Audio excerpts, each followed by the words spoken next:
Un pasteur appelle le 911. Sa voix tremble. Il crie au téléphone que sa femme s'est noyée pendant qu'il était parti prier. Quand les secours arrivent, il découvre son corps dans la baignoire. 10 minutes d'absence, 36 ans de mariage, une salle de bain fermée et une question qui ne disparaît pas. Comment peut-on se noyer seul chez soi dans sa baignoire en quelques minutes, alors que tout allait bien? La réponse ne se trouve ni dans l'eau, ni dans la foi. Elle se trouve dans un fichier Word. Le 14 mai 1999, à 7h du matin, le téléphone sonne au centre d'appel d'urgence de Worsley, dans le Dakota du Sud. Un homme est au bout du fil. Alors que sa voix se brise, il dit qu'il a trouvé sa femme inconsciente dans leur baignoire. Elle ne respire plus. Et il demande à ce que les secours soient envoyés chez eux au plus vite. L'homme qui passe ce coup de fil, c'est William Boyd Guthrie, dit simplement Bill. Il a 54 ans. C'est un pasteur presbytérien de la ville que tout le monde connaît dans les alentours, notamment parce qu'il officie dans les 2 paroisses en même temps, l'église de Worsley mais aussi celle de Bonia, un village voisin. Les fidèles remplissent les bancs pour l'entendre prêcher. À 2 doigts de partir en tournée. Worsley, c'est l'une de ces petites villes du Midwest qui semblent figées dans le temps. Il y a encore des routes en terre battue, et moins d'1 millier d'habitants y vivent, donc tout le monde sait qui est qui. Dans ce contexte-là, l'appel de Bill fait l'effet d'une onde de choc. Il explique au secours qu'il a quitté la maison une dizaine de minutes pour aller prier à l'église voisine, comme il le fait souvent tôt dans la matinée. Quand il est parti, tout était normal à la maison. Son épouse, Sharon, préparait son bain, et elle allait très bien. Pourtant, lorsque Bill a poussé la porte de la salle de bain en rentrant, il l'a trouvée face contre le fond de la baignoire, nue et complètement inerte. Il raconte avoir essayé de la sortir de l'eau à plusieurs reprises, mais ne pas y être parvenu parce qu'elle était trop lourde. Il a donc vidé la baignoire et immédiatement composé le 911 pour avoir de l'aide. Quand les secours arrivent sur place, il trouve Bill à genoux sur le sol, en larmes. Désespéré et en état de choc, il les supplie d'intervenir rapidement. Sharon est toujours inanimée dans la baignoire. Alors 2 ambulanciers l'en sortent et la déplacent dans le couloir pour commencer à lui administrer un massage cardiaque. Dans la foulée, elle est transportée d'urgence à l'hôpital, où les médecins parviennent à rétablir une activité cardiaque. Malheureusement, son cerveau ne répond plus. Elle est incapable de respirer seule. Après avoir tout tenté pour la sauver, l'équipe soignante est obligée d'annoncer une bien triste nouvelle à Bill. Sa femme ne se réveillera jamais. Le décès de Sharon Ann Guthrie est prononcé le 15 mai 1999. Elle a 54 ans et laisse derrière elle un époux avec qui elle était mariée depuis 36 ans, mais aussi 3 enfants. Sharon Ann Provence est née dans le Nebraska dans une famille ordinaire du Midwest. C'était une femme chaleureuse que ses proches décrivent unanimement comme quelqu'un qui illuminait une pièce en y entrant. Avant les sermons de son mari, Sharon s'installait avec les enfants de la congrégation et leur racontait des histoires. Elle travaillait comme aide-soignante auprès de jeunes en situation de handicap. Et au moment de sa mort, elle occupait un poste à la Reed Clinic d'Huron. Elle avait rencontré Bill au Platte Valley Bible College, dans le Nebraska. À ce moment-là, ils avaient tous les deux 22 ans. Ils se sont mariés en 1963 et le couple a ensuite accueilli 3 filles. Suzanne, Jenna Lou et Danielle, la Benjamine, qu'ils ont adoptées. Le mariage de Jenna Lou est d'ailleurs prévu pour le 7 juin, soit moins de 4 semaines avant le décès prématuré de sa mère, dont elle devait porter la robe de mariée. Suzanne étant déjà mariée, Sharon avait hâte d'assister à l'union de sa seconde fille. Elle était d'autant plus heureuse qu'une fois le mariage passé, Bill lui avait promis un départ en croisière. Et c'est précisément tout ce contexte qui pose un premier problème dans cette affaire. Sharon faisait des projets à court terme. Il paraît donc surprenant qu'elle ait soudainement décidé de sauter la vie. Que s'est-il exactement passé dans cette salle de bain en l'absence de Bill? Une autopsie est pratiquée pour tenter de le déterminer, le 16 mai 1999. En examinant le corps de Sharon, le médecin légiste constate de suite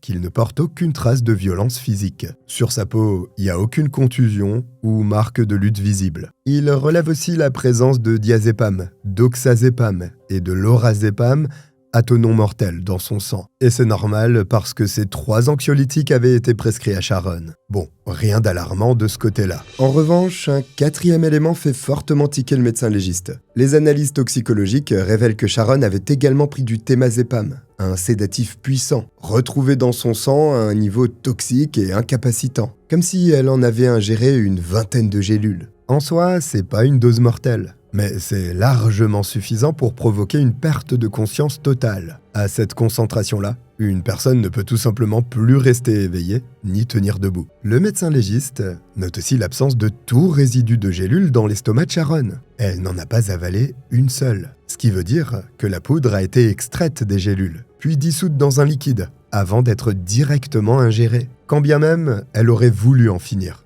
Pourquoi Sharon aurait-elle pris la peine de faire ça, alors qu'elle pouvait juste avaler les gélules? Pour l'instant, on sait pas vraiment. Et la cause officielle de son décès est une noyade accidentelle. Le médecin légiste est catégorique sur ce point.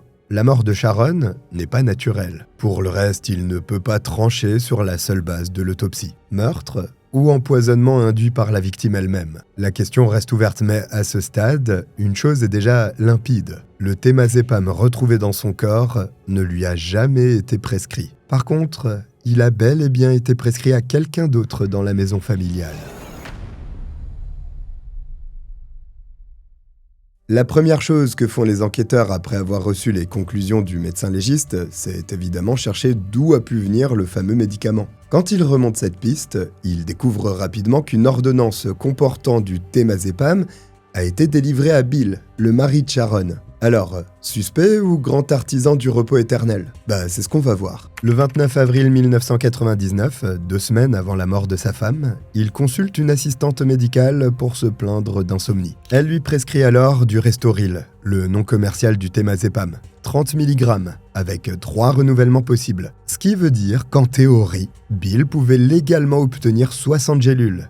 Et c'est précisément ce qu'il fait. D'abord, il s'en procure à la pharmacie Staats, en ville, et dit avoir perdu son ordonnance quelques jours après. C'est ainsi qu'il obtient un second flacon dans une autre pharmacie, le Kmart. Sharon elle-même a d'ailleurs appelé la pharmacie pour faire éditer une deuxième ordonnance, justement parce que Bill lui avait dit avoir égaré la première. Autant vous dire qu'après avoir découvert ça, les enquêteurs commencent à le regarder de travers. Et quand ils interrogent les 3 filles Guthrie, la famille se fracture immédiatement en 2 camps. Jenna Lou et Daniel soutiennent leur père. La cadette explique que sa mère faisait parfois des choses dramatiques pour attirer l'attention de son mari. Elle évoque notamment un événement qui a eu lieu le 15 avril 1999, un jour où Sharon a été conduite aux urgences après être devenue impossible à réveiller. Ce que Jenna Lou ignore, c'est que cet épisode est lui aussi en train de prendre un tout autre sens dans l'enquête. Mais on y reviendra. L'aînée, Suzanne, n'est pas dans le même état d'esprit que ses 2 sœurs. Elle a des doutes et des questions, au point même qu'elle décide d'aider la police. Le 26 juillet 1999, elle porte un dispositif d'enregistrement dissimulé et va voir son père. Durant la discussion, elle fait en sorte de mettre le sujet de la mort de sa mère sur la table, en évoquant brièvement l'éventualité qu'elle ait pu mettre fin à ses jours. C'est là que Bill devient nerveux.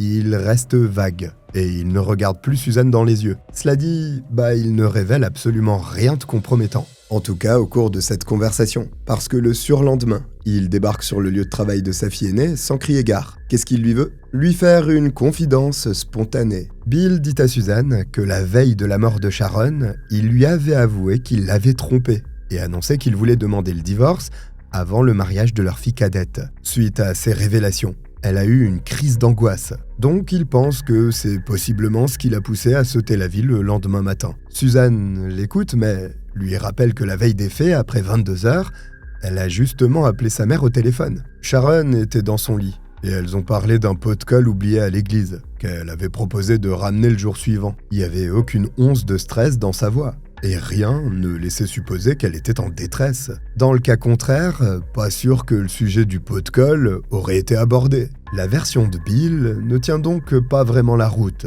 Pourtant, il trouve rapidement de quoi la faire tenir. Le 10 juin 1999, soit presque 4 semaines après la mort de Sharon, il annonce avoir fait une découverte. Il dit avoir mis la main sur une lettre, cachée à l'intérieur d'un livre liturgique dans son bureau à l'église. Une lettre d'adieu, laissée par Sharon elle-même. Le document a été entièrement tapé à l'ordinateur. Aucune ligne n'est manuscrite et il ne comporte pas de signature. La lettre est datée de la veille de la mort de la victime et adressée à Suzanne. Manquait plus que la mention écrite par le meurtrier en bas de page. Dans cette lettre, Sharon explique qu'elle s'excuse d'avoir gâché son mariage et promet de ne pas faire la même chose à Jenna Lou. L'histoire du mariage gâché fait référence à une dispute de 15 minutes qu'il y a eu entre Sharon et la belle-mère de Suzanne. Une broutille sans importance, au sujet de laquelle la famille rigole depuis des années. La découverte de cette lettre au contenu surprenant, pour ne pas dire que n'importe quoi y est raconté, impacte évidemment les investigations. Sauf que plusieurs questions se posent assez vite concernant son authenticité. Les enquêteurs demandent à Suzanne et à son mari de leur remettre un ordinateur familial que Bill leur avait confié. Et quand un expert en informatique l'examine, il retrouve un fichier nommé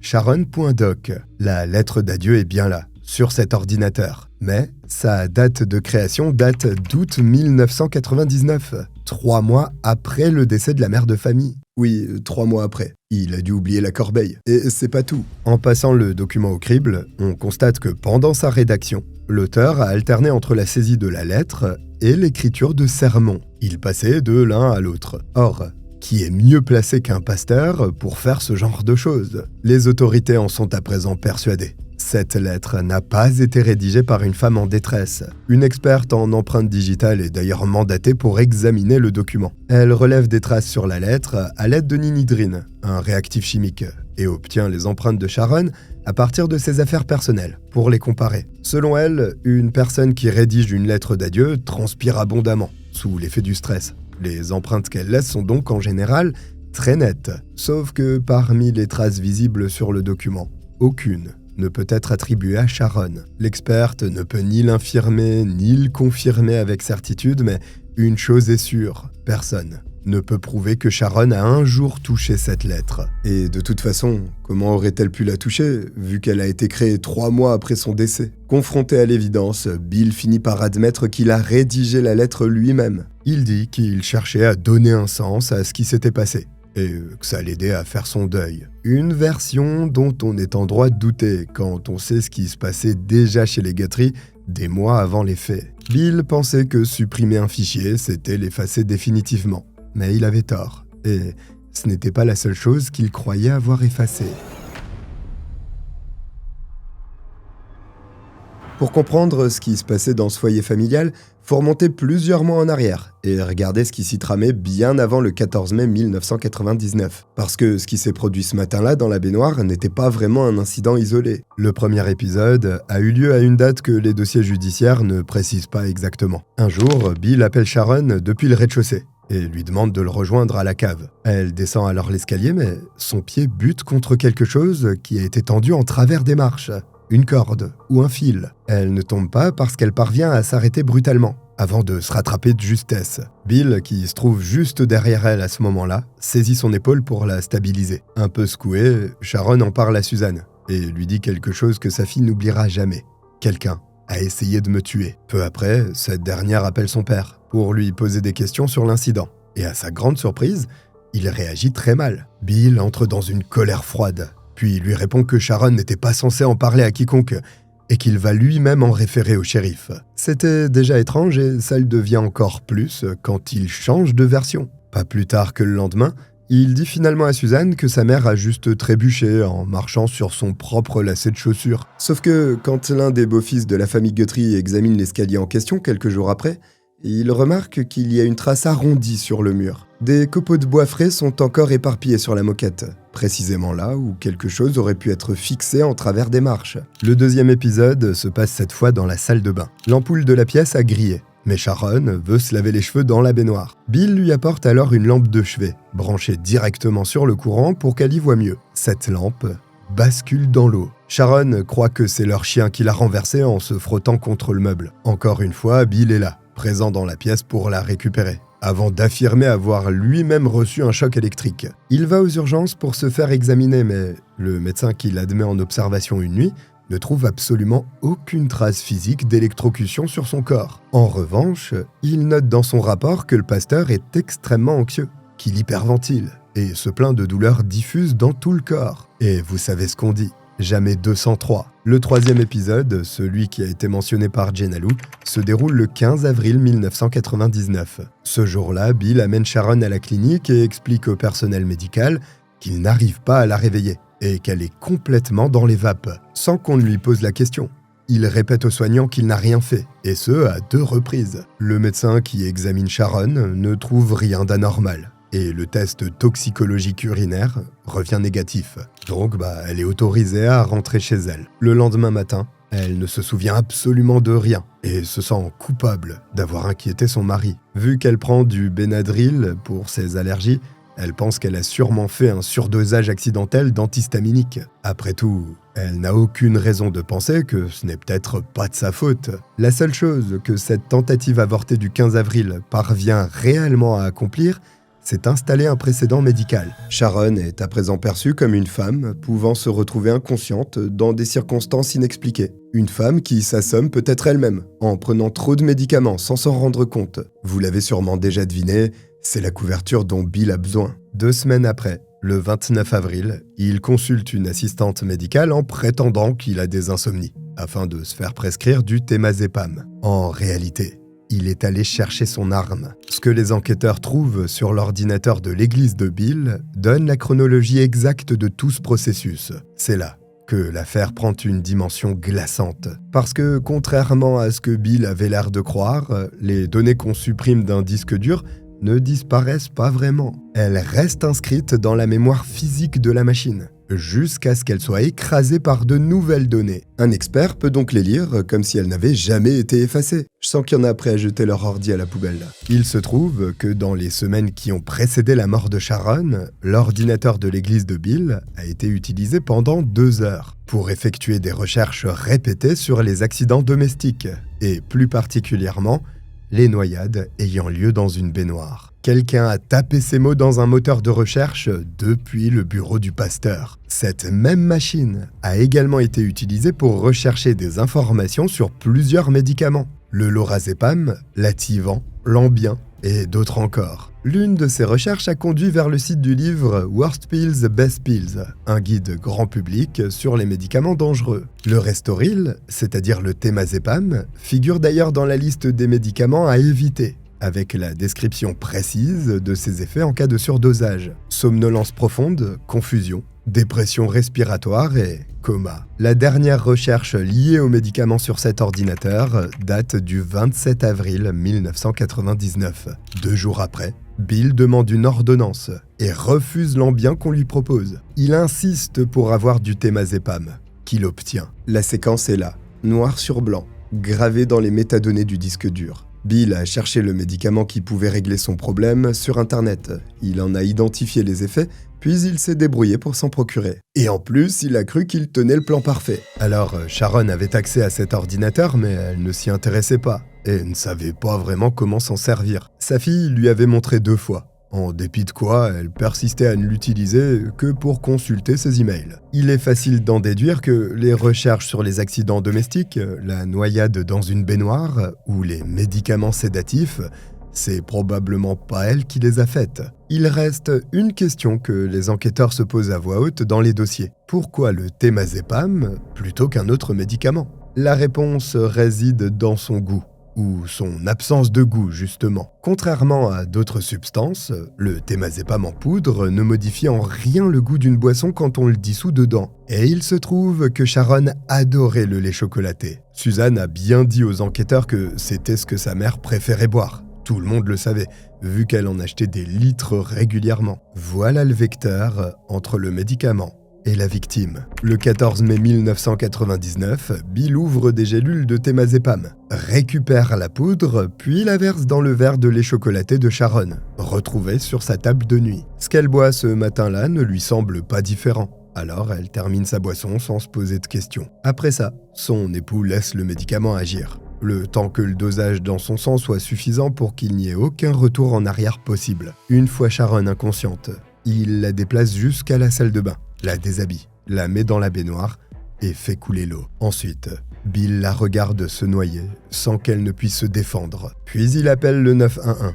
complètement inconscient du fait que sa stratégie est loin d'être parfaite. En vérité, les enquêteurs ont très rapidement compris qu'il était sûrement leur homme. Reste la question du mobile du crime. S'il comptait réellement divorcer, il n'avait qu'à en faire la demande, pourquoi chercher à tuer sa femme? Pour comprendre ce qui l'a poussé à en arriver là, il faut remonter 5 ans en arrière et entrer dans une vie dont personne à Wesley ne soupçonnait l'existence. Il s'avère que le révérend Guthrie n'a pas juste trompé sa femme, il menait une double vie depuis 1994. Au début des années 90, il officie encore dans le Nebraska, dans la petite ville d'Orleans. C'est là qu'il rencontre Debbie Christensen, une femme également mariée qui occupe un rôle de responsable laïque dans sa congrégation. Ils entament une liaison en 1994. Quand les rumeurs commencent à circuler parmi les paroissiens, les supérieurs de Bill lui font comprendre qu'il serait préférable qu'il trouve un autre poste. Autrement dit, dégage quoi. Dans un premier temps, le pasteur s'y refuse. Il commence par tout nier devant sa hiérarchie et l'ensemble de sa congrégation.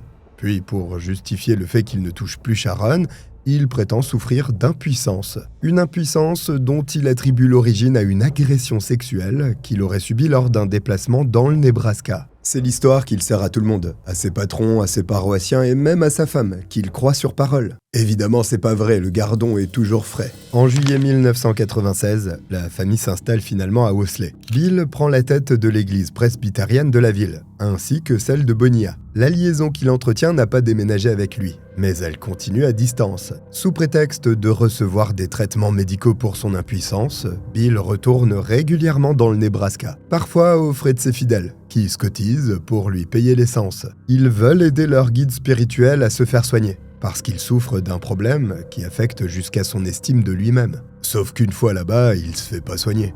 Il retrouve Debbie dans des motels 2 à 5 jours d'affilée. Et là, bien sûr, son impuissance disparaît comme par magie. Pendant ce temps, Sharon culpabilise injustement et achète des pilules pour maigrir. Elle en vient à se convaincre que si elle perd du poids, Bill la désirera à nouveau et que le problème vient d'elle, pas de lui. Seulement, il y a un léger couac dans le plan de l'homme. Parce qu'au fil des ans, Debbie s'agace. Elle en a marre de devoir se cacher. Elle veut une vraie relation. Pouvoir vivre au grand jour avec celui qu'elle aime. Alors elle quitte son propre mari pour libérer la voie. Mais Bill refuse de lui rendre la politesse.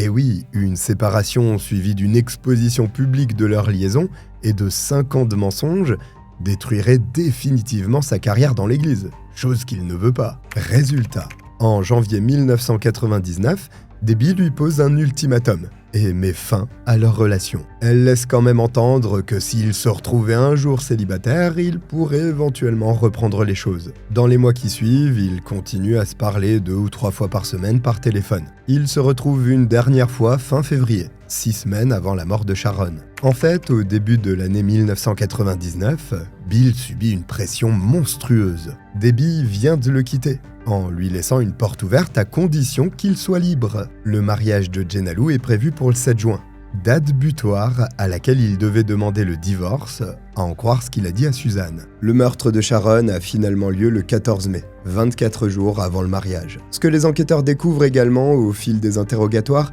c'est la profondeur du mépris que Bill nourrissait pour sa femme en privé. Loin des sourires du dimanche et des sermons sur l'amour de son prochain, il a répété à Danielle, leur fille adoptive, qu'il haïssait Sharon pendant 6 ou 7 ans. Il lui disait sans détour qu'elle était grosse, laide et qu'elle le dégoûtait, à un point tel qu'il ne pouvait pas se forcer à la toucher. Danielle savait aussi que sa mère avait un jour retrouvé des lettres d'amour de Debbie dans les poches du pantalon de son père. Des lettres qu'elle lui avait rendues sans rien dire à personne, en ravalant son humiliation. Une amie proche de Sharon confirme aux enquêteurs que, depuis leur déménagement dans le Dakota du Sud, le couple n'avait plus aucune intimité. Malgré ces découvertes, la mère de famille avait fini par accepter l'idée que son mari souffrait vraiment d'impuissance. Elle croyait qu'il avait un souci médical, essayait de maigrir pour lui plaire, et attendait impatiemment la croisière promise, peut-être pour raccrocher les wagons. Une parole que Bill n'a probablement jamais eu l'intention de tenir. Quand ce dernier comprend que l'enquête remonte vers lui de toutes parts, il commence à multiplier les versions données. Et chacune diffère de la précédente en fonction du policier qu'il questionne. À la police, il dit qu'il a quitté la maison 10 minutes pour prier, et qu'à son retour, il y avait de l'eau dans le couloir. À William Davis, le responsable de son ancien presbytérium dans le Nebraska, il raconte quelque chose de radicalement différent. Il se serait réveillé vers minuit, parce que Sharon faisait une crise de somnambulisme. Puis il serait allé travailler son sermon à l'église, et aurait vu l'eau couler depuis la salle de bain jusqu'en bas des escaliers en revenant. 1 heure après, il dit aux uns qu'il a tenté de réanimer Sharon, mais explique à un adjoint qu'il ne sait pas faire de massage cardiaque. En présence de Suzanne, il affirme avoir sorti son épouse de la baignoire lui-même, avant d'appeler les secours, ce qui contredit directement le rapport des ambulanciers. qui l'ont trouvé face contre le fond de la baignoire vide à leur arrivée. Le frère de Sharon, qui se rend régulièrement chez les Guthrie dans les jours qui suivent son décès, remarque la même chose. À chaque fois que Bill relate les circonstances du drame à un proche, les détails changent. Et il y a une autre chose que William, l'ancien supérieur ecclésiastique de Bill, trouve particulièrement étrange. Très peu de temps après la mort de Sharon, Bill lui a dit que leur couple allait très bien. Or lui se rappelle parfaitement que quelques semaines plus tôt, il lui avait confié vouloir divorcer. Un homme dont le couple va très bien n'a aucune raison de vouloir divorcer. Il n'a pas non plus de raison d'accumuler 60 gélules de sédatifs en 2 semaines. Il cherche encore moins à renouer avec sa maîtresse au téléphone, à peine une semaine après les funérailles de sa femme. Et c'est pourtant ce que Bill a fait. D'ailleurs, Debbie a refusé de le rappeler et lui a dit qu'elle n'avait pas perdu de temps pour le trahir. En janvier 2000, les habitants de Worsley et de Bonia se retrouvent tous dans la même salle. Mais cette fois, ce n'est pas pour écouter un sermon. Ils viennent entendre un verdict. Le 27 août 1999, 3 mois après la mort de Sharon, Bill Guthrie est arrêté par le shérif du comté de Biddle et inculpé de meurtre au premier degré. Il plaide non coupable 3 jours plus tard. Le 10 janvier 2000, le tribunal ouvre ses portes pour le procès du pasteur. Et l'ironie de la situation n'échappe à personne dans la salle d'audience. Les bancs sont occupés par les mêmes personnes qui venaient écouter les sermons du révérend Guthrie le dimanche. Ces gens sont là, mais ils ne sont pas venus entendre la parole de Dieu. Ils se sont déplacés pour entendre ce que Bill a fait à sa femme. La défense mise sur 2 arguments alternatifs qu'elle présente en parallèle, avec la souplesse inconfortable de quelqu'un qui ne croit pas vraiment à l'un ni à l'autre. Premier argument. Déprimée par la découverte de la tromperie de son mari et de l'annonce du divorce, Sharon s'est donné la mort. Deuxième argument, présenté en cas de repli, elle a pris une dose non létale de médicaments dans un geste désespéré pour attirer l'attention et s'est accidentellement noyée dans la foulée. Jenna Lou monte à la barre pour soutenir son père, mais l'accusation appelle un expert qui va rapidement démolir la thèse d'une mort volontaire. L'homme est directeur exécutif de l'American Association of Suicidology, une organisation spécialisée dans l'étude des comportements des personnes souhaitant mettre fin à leur jour. Il a passé des heures à analyser le profil de Sharon, ainsi que les circonstances de sa mort, et la conclusion est sans ambiguïté. À en croire ses dires, la victime ne présentait pratiquement aucun des facteurs de risque habituellement associés aux personnes qui passent à l'acte. Elle n'avait aucun antécédent de maladie mentale, pas de dépression ou de dépendance diagnostiquée, et aucune volonté connue de mettre fin à ses jours. Sharon était enthousiaste à l'idée d'assister au mariage de sa fille qui approchait.